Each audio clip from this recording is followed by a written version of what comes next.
Jésus a dit, si quelqu'un veut faire la volonté de Dieu, il saura si ma doctrine est de Dieu. Ou si je parle de mon chef, Jean 7, 17.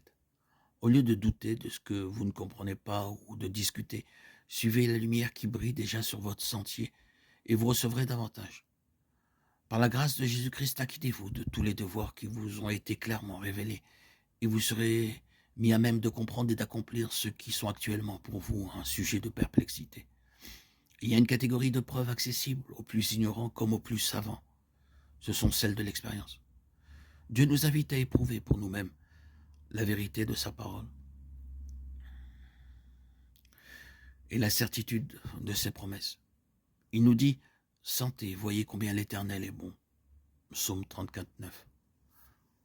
Au lieu de s'en tenir au témoignage d'autrui, il faut l'éprouver soi-même.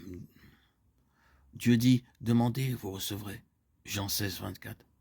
Ces promesses s'accompliront, elles n'ont jamais failli, et elles ne failliront jamais. Quand nous nous approcherons de Jésus et que nous nous réjouirons de la plénitude de son amour, nos doutes et les ténèbres qui nous environnent se dissiperont à la lumière de sa présence. L'apôtre Paul dit que Dieu nous a délivrés de la puissance des ténèbres et nous a transportés dans le royaume du Fils de son amour. Colossiens 1, 13.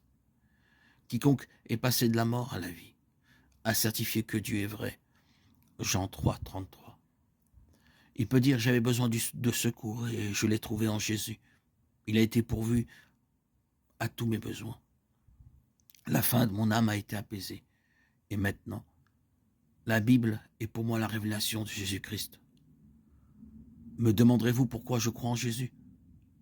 Parce qu'il est pour moi un divin sauveur. Et pourquoi je crois à la Bible? Parce que j'y ai trouvé la voix de Dieu parlant à mon âme. Nous pouvons avoir en nous-mêmes le témoignage que la Bible est la vérité, que Jésus est le Fils de Dieu. Nous savons que nous ne suivons pas des fables habilement conçues. L'apôtre Pierre exhorte ses frères à croître dans la grâce et dans la connaissance de notre Seigneur Jésus-Christ. 2 Pierre 3, 18.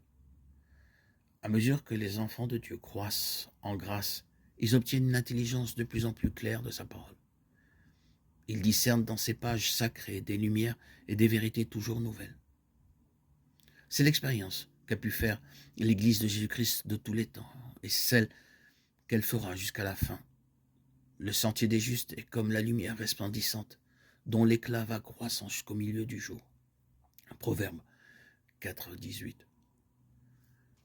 Par la foi, nous pouvons plonger nos regards dans l'avenir et compter sur le moment béni où, selon les promesses de Dieu, nous connaîtrons un développement constant de notre intelligence. Les facultés humaines seront alors unies à la sagesse divine et toutes les puissances de notre être mises en contact direct avec la source de la lumière. Nous pouvons nous réjouir à la pensée que tout ce qui, dans les voies de Dieu, nous a angoissés ici-bas sera alors éclairci. Les choses difficiles à comprendre seront expliquées. Et là où notre intelligence bornée ne découvre aujourd'hui que confusion, nous constaterons l'harmonie la plus parfaite. Aujourd'hui, nous voyons au moyen d'un miroir d'une manière obscure.